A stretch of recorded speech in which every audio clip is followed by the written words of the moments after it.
Ça y est, je quitte Milan, je vais à Trieste, je vais à la gare, donc c'était vraiment super cool, super auberge de jeunesse. Par contre, je suis pas du tout convaincu par le petit déj que j'ai pris. Je pense que j'ai pas pris assez clairement. Moi qui suis un orphale, là j'ai fait vraiment petit quoi.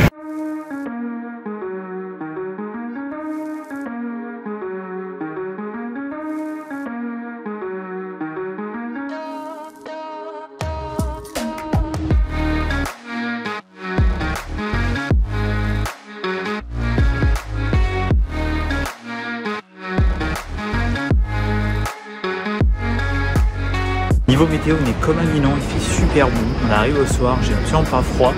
Je me suis même enlevé l'écharpe et tout, tu vois. Je vais voir comment ça va être au bord de l'eau, mais c'est incroyable quoi. On se croirait absolument pas en fin novembre. Ok, donc là, direction la mer.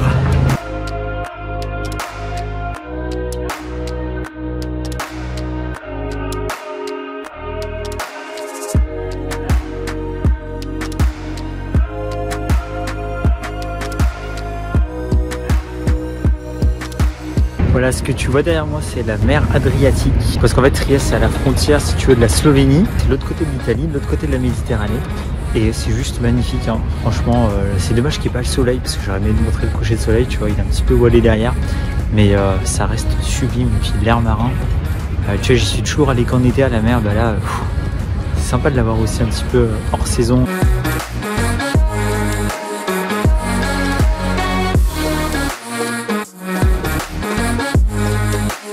C'est bien dommage que la baignade soit interdite, hein, parce que je peux t'assurer que là, la température, tu peux y plonger facile. Sincèrement, c'est un truc de fou. En tout cas, gros coup de cœur, tu vois, je connaissais absolument pas Trieste. C'est vraiment juste un point d'étape, hein. J'irai juste une nuit parce que moi, mon premier vrai gros objectif, c'est plutôt la Slovénie. Mais gros coup de cœur et pas de regret.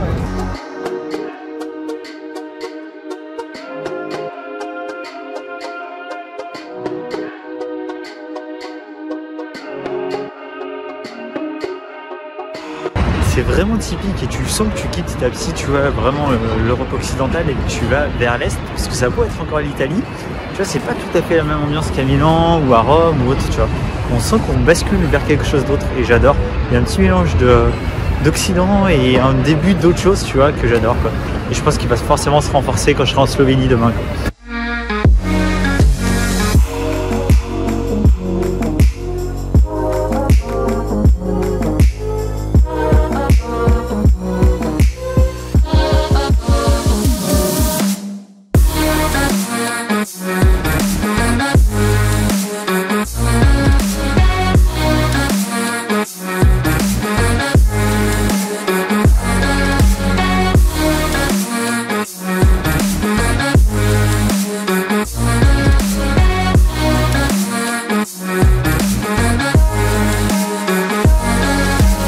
Voilà, je suis enfin au calme. Je crois que c'est le premier moment de calme depuis mon départ. Parce qu'à Milan, du coup, j'ai pris le train, je suis arrivé, je suis directement allé en auberge. Et j'ai fait une nuit à l'auberge, je suis reparti ce matin. Et je suis allé directement à la gare dans le train. Et puis là, je viens d'arriver dans ma petite chambre tranquille.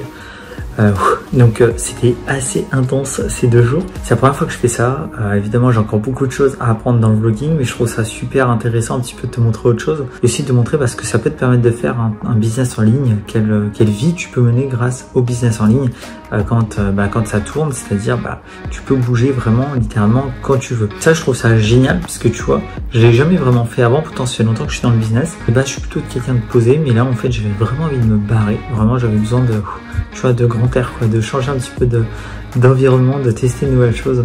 Et du coup, je suis assez content de le faire finalement, ce voyage, sur un coup de tête. C'est ça qui est beau aussi quand tu es entrepreneur, c'est que tu peux vraiment décider les choses sur un coup de tête. Alors, je voudrais te donner 3 conseils si tu veux voyager en solo comme moi. 3 erreurs à éviter plus précisément que je m'aperçois que j'ai déjà fait. Ça fait déjà 2 jours.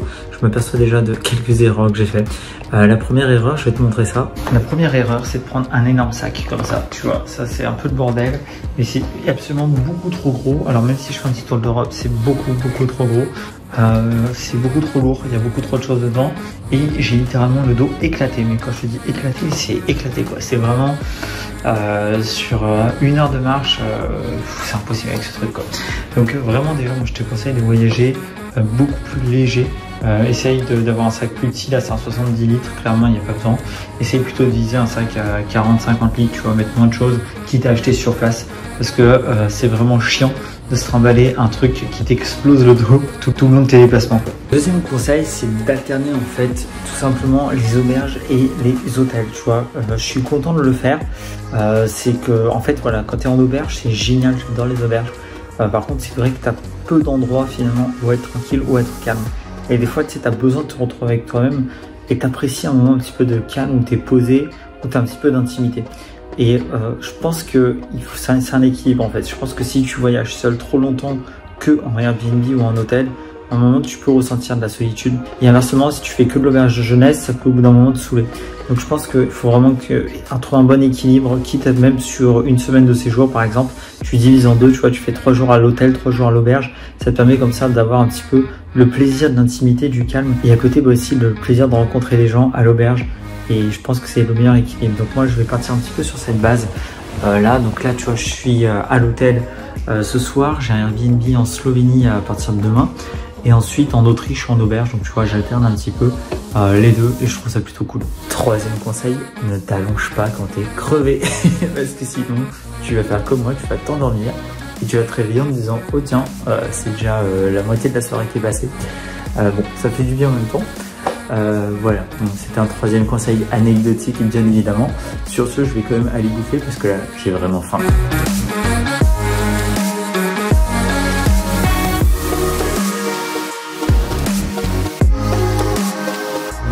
Petite anecdote du soir, je suis allé manger au resto tout à l'heure. J'ai pris une salade et donc j'ai commencé à y aller. C'était, je sais plus, 8h moins quart, quelque chose comme ça, donc un petit peu avant le match. Je commençais à manger tranquillement.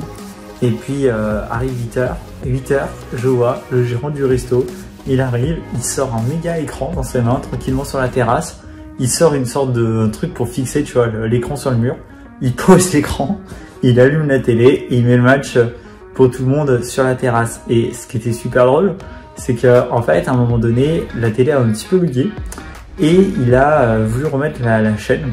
Et en fait, il utilise IPTV, je sais pas si tu connais. C'est un service qui te permet d'avoir absolument toutes les chaînes gratuitement de vraiment tous les pays entiers. Et en fait, officiellement, c'est illégal. Et lui, alors sans aucune pression, il te met ça sur place publique, dans le resto, devant tout le monde, tu vois, et tout le monde s'en fout. Et franchement, j'ai trop kiffé. Et après, j'ai un petit peu parlé avec lui. Il m'a demandé d'où j'étais, j'ai dit que je venais de France et tout.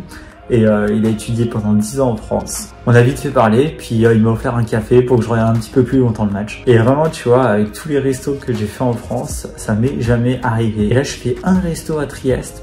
Premier resto, bah, j'ai ça qui m'arrive. C'est un autre état d'esprit et franchement, c'est super sympa, quoi. C'est très convivial.